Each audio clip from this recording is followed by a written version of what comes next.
యేసు ప్రభువులో పాపం ఉందని నిరూపించలేకపోయాడు.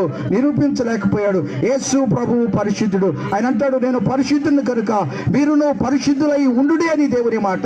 అయ్యా అమ్మ, ఇదిగో ఈ మాటలు వింటున్నటువంటి నీవు పరిశుద్ధుడుగా చేయబడాలంటే, పరిశుద్ధులైనటువంటి దేవుడు 33 సంవత్సరం ఈ లోకములో జీవించి మానవ పాపముల నుండి విడిపించడానికి, మానవ పాపానికి విరుగుడుగా తన సొంత రక్తాన్ని, పరిశుద్ధమైన, నిర్దోషమైన, నిష్కలంకమైన రక్తాన్ని చిందించాడు.